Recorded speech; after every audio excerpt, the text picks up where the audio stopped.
Assalamualaikum warahmatullahi wabarakatuh. Perkenalkan, nama saya Muhammad Sadam dengan NIM 222111389 kelas HES 6C. Kali ini saya akan mempresentasikan untuk memenuhi tugas UAS Gadai Syariah.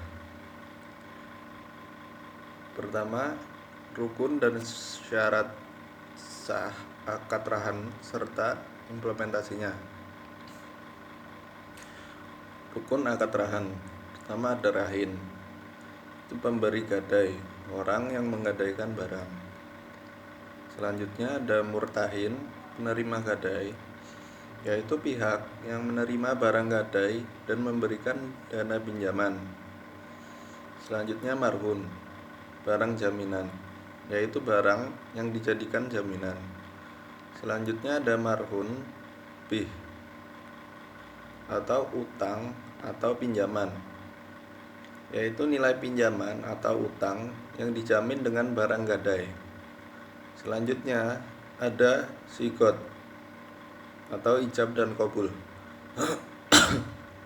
yaitu pernyataan atau akad yang menunjukkan kesepakatan antara rahin dan murtahin.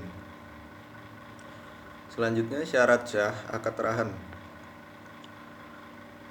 Pertama, rahin dan murtahin harus baligh, berakal, dan atas kehendak sendiri. Selanjutnya, marhun harus merupakan barang yang bernilai dan dapat dijual secara syar'i. Selanjutnya, marhun bih harus berupa utang yang jelas jumlah dan jangka waktunya. Selanjutnya, akad harus dilakukan secara sukarela, tidak boleh ada paksaan. Barang jaminan tetap milik rahin dan tidak boleh berpindah ke kepemilikan kecuali terjadi wan prestasi. Contoh implementasinya yaitu di Pegadaian Syariah, seseorang ingin meminjam dana 5 juta. Ia membawa emas seberat 10 gram sebagai jaminan. Setelah disepakati, rahin yaitu nasabah, murtahin Pegadaian Syariah, marhunnya emas 10 gram, marhun bih pinjaman senilai 5 juta. Sigot tertulis dan disepakati dalam akad. Selanjutnya kelebihan dan kekurangan gadai syariah versus gadai konvensional. Pertama, kelebihan gadai syariah: bebas riba, tidak mengenakan bunga tetapi biaya jasa atau ujroh. Selanjutnya transparansi, biaya dan akad lebih jelas dan sesuai prinsip syariah. Selanjutnya keadilan, tidak mengambil keuntungan dari musibah peminjam. Selanjutnya kepemilikan tetap, barang hanya sebagai jaminan, bukan berpindah kepemilikan.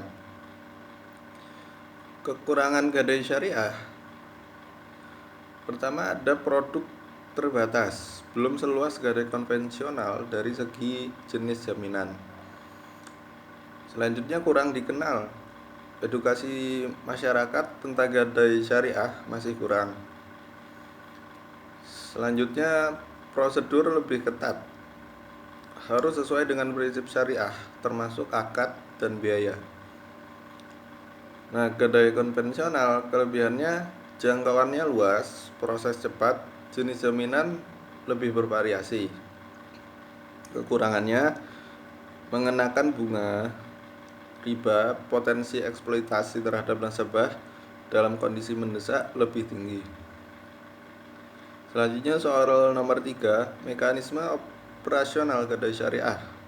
Pertama, ada penyerahan marhun atau barang jaminan, yaitu nasabah menyerahkan barang berharga, emas atau kendaraan dan sebagainya sebagai jaminan, dan barang harus memiliki nilai dan dapat dijual secara syar'i.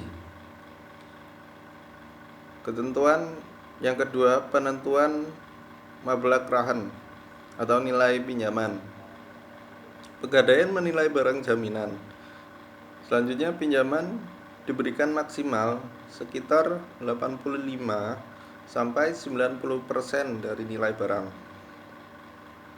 Selanjutnya akad rahan dilakukan secara tertulis dan disepakati kedua belah pihak. Selanjutnya disertai penjelasan biaya pemeliharaan atau ujroh. Selanjutnya pembayaran ujroh, yaitu ujroh adalah biaya penitipan atau pemeliharaan barang, bukan bunga. Besarannya tetap dan disepakati, tidak terkait jumlah pinjaman. Selanjutnya pengembalian marhun. Jika nasabah melunasi pinjaman dan ujroh sesuai waktu yang disepakati, barang jaminan dikembalikan.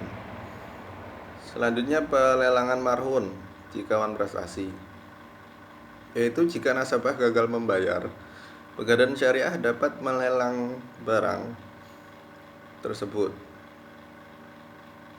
Hasil penjualan digunakan untuk melunasi utang dan biayanya. Kelebihan hasil lelang dikembalikan ke nasabah. Selanjutnya soal nomor 4, prospek pengembangan gadai syariah di Indonesia. Pertama, ada positifnya. Di Indonesia mayoritas muslim. Indonesia memiliki populasi muslim terbesar di dunia, jadi potensi pasarnya lebih besar. Selanjutnya dukungan regulasi. OJK, DSN MUI, dan pemerintah mendorong keuangan syariah. Selanjutnya kesadaran halal meningkat. Masyarakat mulai mencari layanan yang bebas riba. Selanjutnya inklusi keuangan, yaitu gadai syariah dapat menjangkau masyarakat kecil yang belum terlayani bank. Tantangannya, pertama ada literasi rendah. Masih banyak masyarakat belum memahami konsep gadai syariah. Selanjutnya kompetisi dengan konvensional. Lembaga konvensional lebih luas dan lebih banyak. Perlu inovasi digital, integrasi dengan fintech syariah dan layanan online masih terbatas. Jika didukung dengan edukasi, digitalisasi, dan sinergi lembaga keuangan syariah, maka gadai syariah memiliki prospek yang sangat cerah di Indonesia sebagai bagian dari sistem keuangan inklusif dan halal. Cukup sekian penjelasan dari saya. Kurang lebihnya mohon maaf. Wassalamualaikum warahmatullahi wabarakatuh.